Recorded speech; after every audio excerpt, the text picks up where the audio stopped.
மிலாடி நபி பெருநாளையொட்டி நபிகள் புகழ்பாடும் பேரணி அமைச்சர் முகமது பர்வேஸ் கொடியசைத்து தொடங்கி வைத்தார். இறை தூதரான நபிகள் நாயகம் அவர்கள் தனது வாழ்நாள் முழுவதும் மத நல்லிணக்கம், சகோதரத்துவம், சமத்துவம் ஆகிய உயரிய நோக்கங்களுக்காக இறுதி மூச்சு வரை வாழ்ந்து காட்டிய வரலாற்றுப் பெருமை மிக்கவர். நபிகள் நாயகம் அவர்களின் பிறந்த நாள் மீலாது நபி திருநாளாக உலகம் முழுவதும் வாழ்கிற இஸ்லாமிய பெருமக்களால் மிகுந்த மகிழ்ச்சியுடன் கொண்டாடப்படுகிறது. இறைவனை வணங்கி மகிழவும், பிற சமூகங்களோடு இணங்கி வாழவும், எளிய மக்களுக்கு உதவி செய்து வாழவும், சமூக ஒற்றுமையையும் சமய நல்லிணக்கத்தையும் பேண வேண்டும் என்ற நபிகள் நாயகத்தின் கோட்பாட்டை வலியுறுத்தும் விதமாக திருச்சியில் தமிழக தர்காக்கள் பேரவை சார்பில் நபிகள் புகழ்பாடும் மிலாது நபி பேரணி நடைபெற்றது. நத்தர்வலி தர்காவில் இருந்து துவங்கிய இப்பேரணியானது இப்ராகிம் சாலை, மேலப்புலிவார் ரோடு, காந்தி மார்க்கெட் சாலை, மணிக்கூண்டு சாலை வழியாக மீண்டும் நத்தர்வலி தர்காவை வந்தடைந்தது.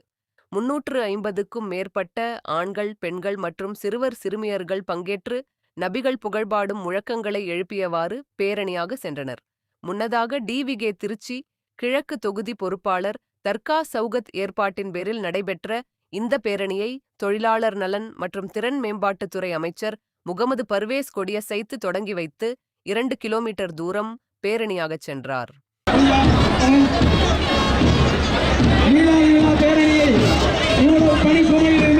எங்களுக்காக வந்து கிட்டத்தட்ட 2 கிலோமீட்டர்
கொஞ்சம் பேர் இந்த பேரணிக்கு அமைச்சர் பின்னாடி அப்படியே வாங்க, அப்படியே கொஞ்சம் அமைச்சருக்கு பின்னாடி அப்படியே வாங்க.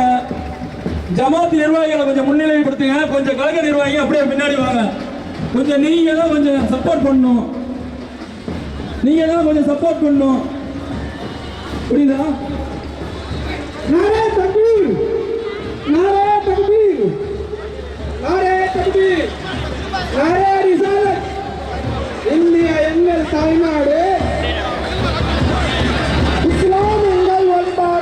இந்தியா எங்கள் தாய்நாடு, எங்கள் வழிபாடு. நீட்டி உரையில் நிறுத்தினார்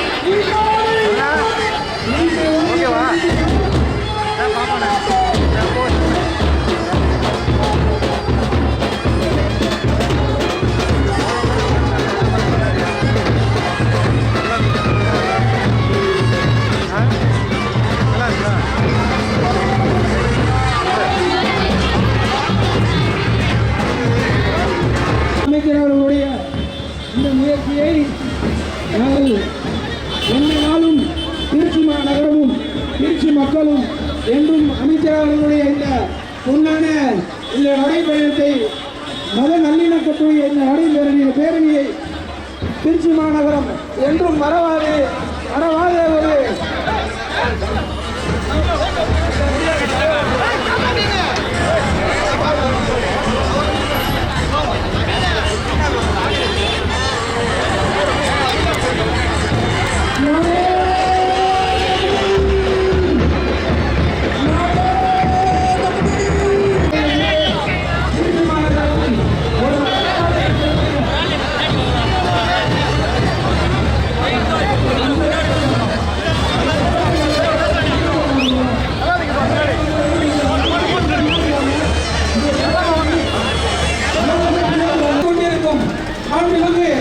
கண்ணியத்துக்குரிய அமைச்சர் அவர்களுக்கு தமிழக கர்நாடக பேரவை சார்பாகவும் இன்னும் திருச்சி மாநகரத்துடைய